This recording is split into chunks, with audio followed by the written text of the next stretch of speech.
My name is Jaime, and this is the story of how God showed up into my life.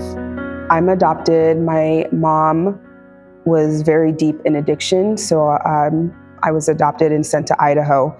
And since day one, I've always felt like I was alone and like I didn't deserve to be here. I really battled with depression my whole life and just really struggling with finding who I was. I come from a very Christian family, a very strong background, but for some reason I just didn't want God in my life. I battled with addiction my whole life and being in and out of prison.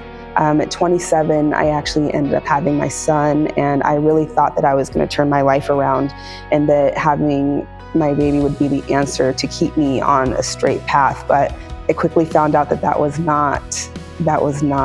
that's not a true statement. I ended up relapsing, and a year after I had him, and the feeling of not being able to forgive yourself is the worst thing I think that anybody can deal with. My mental health was deteriorating.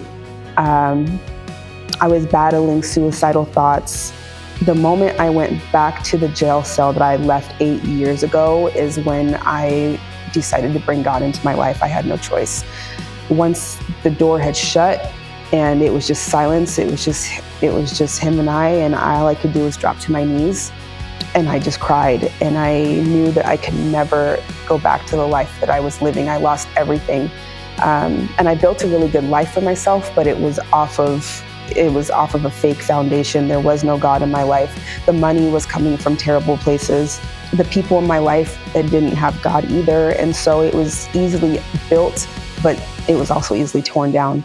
And so when I ended up having to face all of my consequences and tell my family that I was going back to prison, and I had to face the fact that my mental health was just deteriorating, that's when he came into my life. The first thing that I heard was, you need to forgive yourself. And I did. In the jail cell, probably about 8-something at night, I was just crying, forgiving myself. And then I had to ask God to come into my life. And the two things I said is, God, I will never be ungrateful for my life again, and I will never ask you to take it. And I ask that you take my addiction away. I can never go back down this route. And once I did, it felt like something was just lifted off of my shoulders. And I realized that even though I was in jail, it was a new beginning, and I no longer had to live the past that I had. I didn't have to live like that anymore. My first step was, I'm going to move away. And I didn't know how I was going to do it because I didn't really know anybody else. And so I worked every day at my treatment. I worked at my personal relationship with God, being outside. And mind you, I was really sick at the time with my blood disorder. So I was also fighting for my life, going through blood transfusions, along with trying to get my freedom back. And it was a lot, but I just gave it to God, and I knew that everything would be okay. Eventually, I ended up moving to Florida. And when I got here, it wasn't as easy as I thought it was going to be. I didn't know anybody. And even though my brother, I met him one time, he was still a stranger to me. The third thing I was supposed to do was get baptized in prison. And I knew I was supposed to get baptized. And I did. She's my mentor now. Her name is Miss Katie.